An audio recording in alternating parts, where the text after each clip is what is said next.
அபியஷிஞ்சன் அரவ்யாக்ரம் பிரசன்னேன சுகந்தினா சலிலேன சஹசிராட்சம் வசவோ வாசவம் யதா.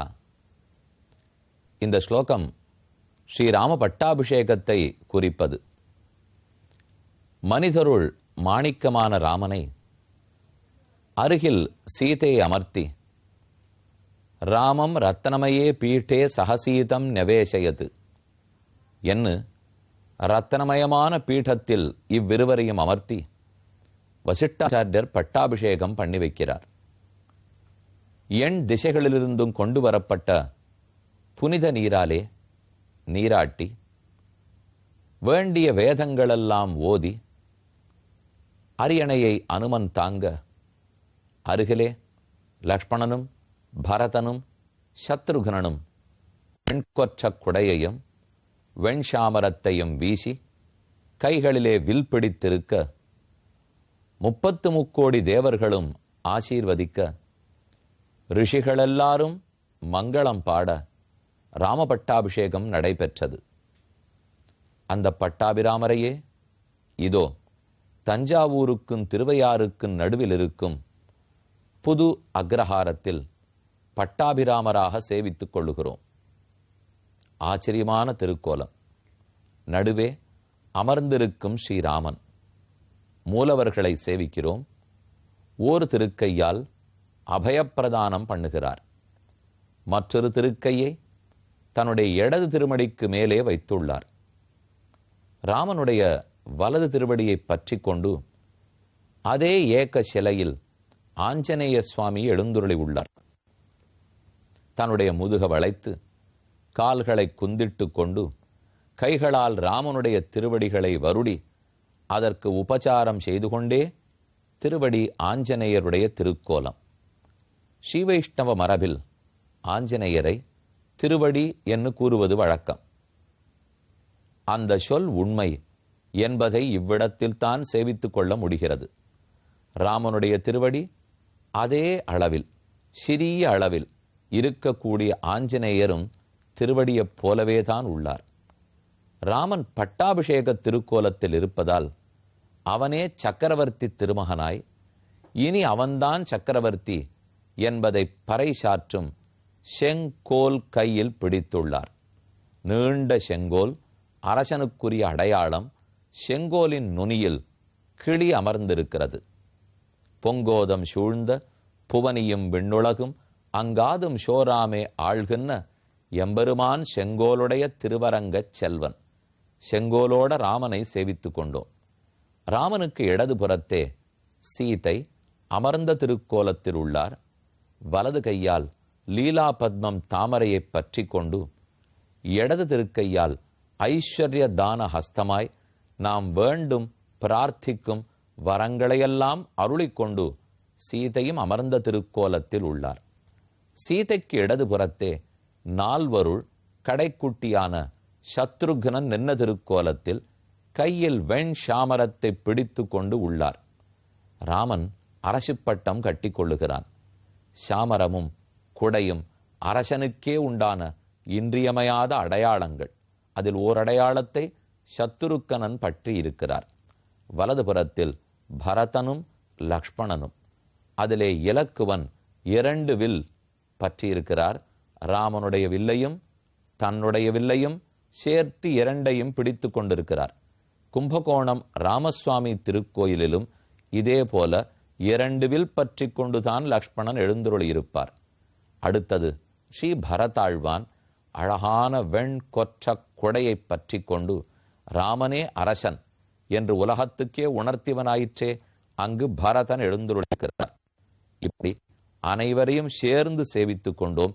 தள்ளி இருந்து சேவித்தால் அயோத்தியே இந்த கர்ப்ப கிரகத்தில் உள்ளதோ என்று நமக்கு நினைக்க தோன்றுகிறது. ராம, சீதை, சத்ருகனன், பரதன், லக்ஷ்மணன் இவர்கள் ஐவரத்தாம் பஞ்சாயத்தனம்னு சொல்லுவார்கள். இவர்கள் தவிர திருவடியில் இருக்கும் ஆஞ்சநேய சுவாமி அனைவரையும் சேவித்துக் கொண்டோம். இதோ இவர்களை அச்சில் வார்த்தாற் போலே உற்சவமூர்த்திகளும் எழுந்துருளி உள்ளார்கள். ஒரு புறத்தில் ஆஞ்சநேயர் மூலவரிடத்திலிருந்து தொடங்குவோம். தனியாக எழுந்துருளி உள்ளார். ஓர் கையில் தம்புரா பற்றி கொண்டு மற்றொரு கையில் ராம நாமம் பொறிக்கப்பட்ட ராமாயணம் எழுதப்பட்ட ஓலைச்சுவடியை பிடித்து கொண்டு மூலவர் ஆஞ்சநேயர் இன்னும் நன்கு சேவை சாதிக்கிறார். இதோ கையை புரட்டி பார்த்தால் தம்புராவை மீட்டி கொண்டிருக்கிறார். இடது கையில் ஓலைச்சுவடி ராமம் ரத்னமயே பீఠே சகசீதம் நிவேசயத்து என் எழுதப்பட்ட ஆச்சரியமான ராமாயணம். ஆஞ்சநேய சுவாமியை சேவித்துக் கொள்ளுகிறோம். மற்ற உற்சவர்கள் நடுவிலே ராமன் அமர்ந்த திருக்கோலத்தில் ஒரு புறத்தில் சீதை, அதே புறத்தில் சத்ருகனன், வலதுபுறத்தில் பரதனும் லக்ஷ்மணனும், இப்படி அனைவரையும் ஒரு சேர இன்று நாம் சேவித்துக் கொண்டோம். ராமன் திருவடிகள் வாழி, ராமபக்த ஆஞ்சநேயருடைய திருவடிகள் வாழி, ராமன் பட்டாபிராமனாக நம் அனைவருடைய திருவுள்ளத்திலும் எப்போதும் கொலுவீற்றிருக்கட்டும். அவனே ராஜா. ராஜா ராமனாக இருக்க வேண்டும் என்றுதான் பாரத தேசத்தில் அனைவரும் விருப்பப்படுகிறோம்.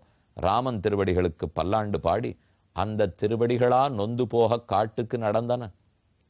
இந்த ஹனுமான் தொட்டு தொட்டு வருடுகிற திருவடி அவருக்கு என்ன வருத்தம்? இது நம்ம தலையில இருக்க வேண்டிய திருவடி, நெஞ்சில் இருக்க வேண்டிய திருவடி. இது போய் கல்லிலும் மலையிலும் மோட்டிலும் நடந்ததென்றால் பக்தர்கள் உள்ளமதை தாங்குமா? அது தாங்காமல் தான் தயரதன் மாண்டு போனான். இனி என்ன செய்வதுன்னு தெரியாமல் மனைவியர் கூடி மந்திரிகளை வேண்டி எண்ணெய் கொப்பரையை தயார் பண்ணி அதற்குள் தயரதனுடைய கடைசி உடலை பாதுகாத்து வைத்தார்கள். இனி 67வது சர்க்கம். ரிஷிகளெல்லாம் ஒன்று கூடினார்கள்.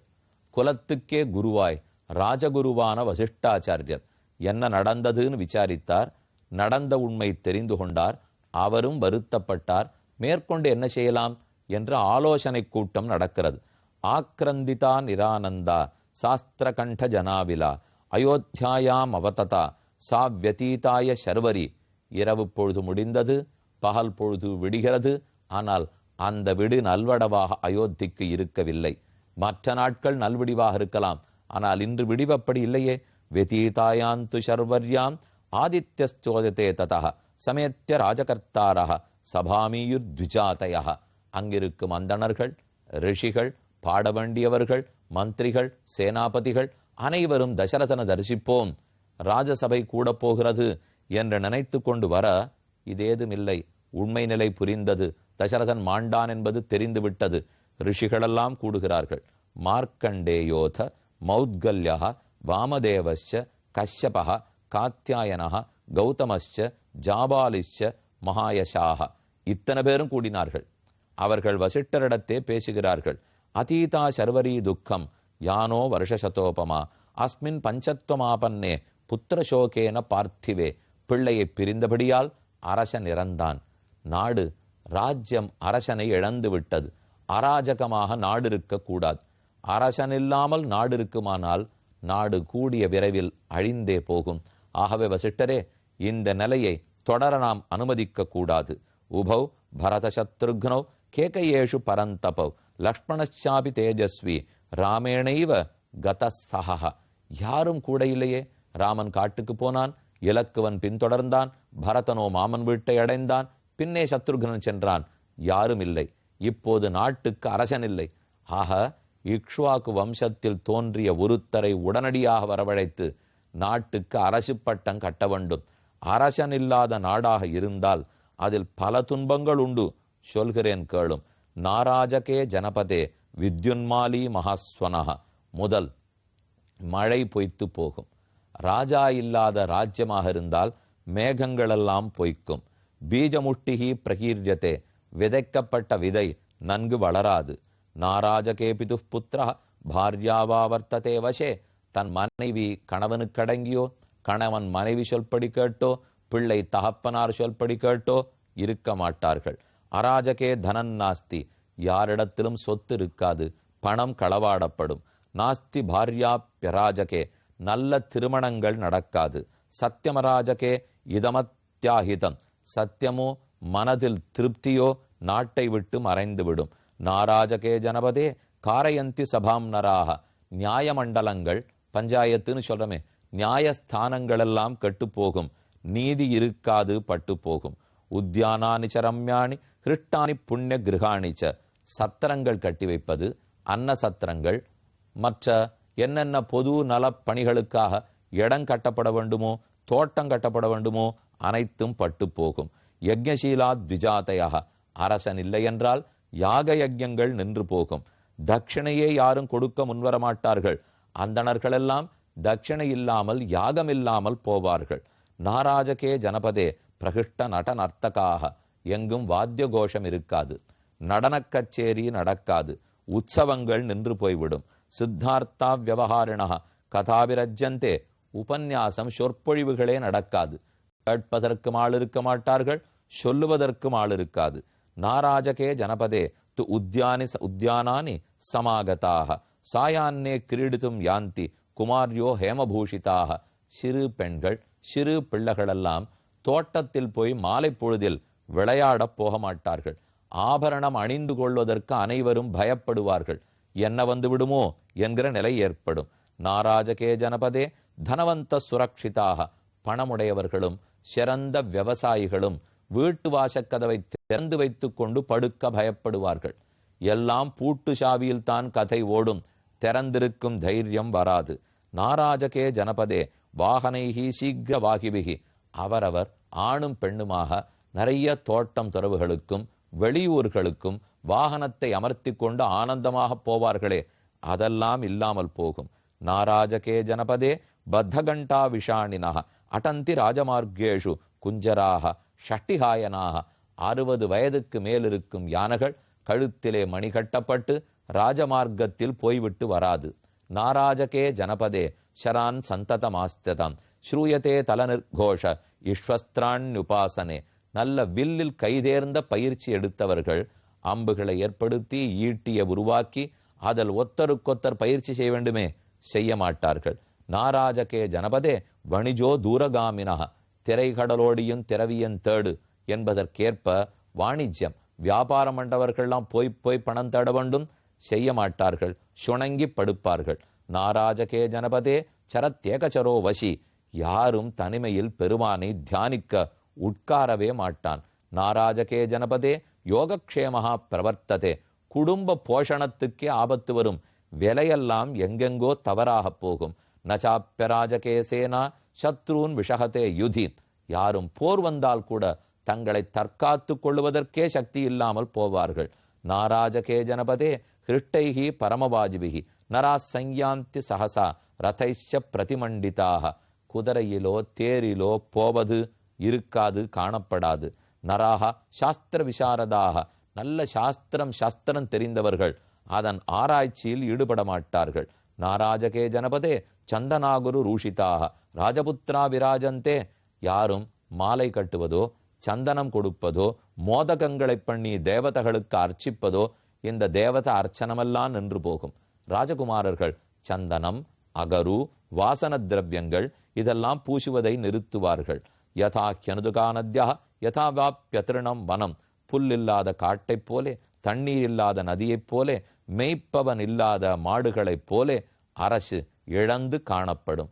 துவஜோரதஸ்ய நாராஜகே ஜனபதே ஸ்வகம்பவதி கஸ்யசித், ஏதோனும் ஒரு பொருளை என்னது என்னே சொல்ல முடியாது, எது இருக்கிறது எது நாளைக்கே நம்மிடத்திலிருந்து காணா போகும் என்பதும் தெரியாது. மத்ஸ்யா யுவஜனா நித்தியம் பக்ஷயந்தி பரஸ்பரம், ஒத்தருக்கொத்தர் அடிதடியில் இறங்கி ஒத்தருக்கொத்தர் கடித்து உண்டு கொண்டு வாழ முற்படுவார்கள். எங்கும் நிதானம் இருக்காது, சாந்தி இருக்காது, திருப்தி இருக்கவே இருக்காது. ஆகவே வசிட்டரே, இந்த நிலை தொடர அனுமதிக்க கூடாது. அரசு நன்கு செயல்பட்டால்தான் இந்த நல்லதெல்லாம் இருக்கும். இதற்கு உடனே முடிவு கட்டியாக வேண்டும். நாதிக்கிரமாமகே சர்வே வேளாம் பிராப்பியேவ சாகரஹ, தசரதன் இருந்த வரை எப்படி கடல் கரையை கடக்காதோ அப்படி மக்கள் அனைவரும் கரை கடக்காமல் இருந்தார்கள். உடனே இக்ஷ்வாகு வம்சத்து மன்னவனை ஏற்படுத்த வேண்டும். குமாரம் இக்ஷ்வாகு சுதம் ததான்யம் துவமேவ ராஜான மிகாபிஷேச்சய என்று பிரார்த்திக்க வசிஷ்டர் முடிவெடுக்க போகிறார். என் செய்தார், பரதன் வந்தானா என்று பார்ப்போம். அவன் வருவதற்குள் நாம் புது அக்ரஹாரத்து பட்டாபிராமரிடத்தில் விடை பெற்று கொண்டு புறப்படுவோம்.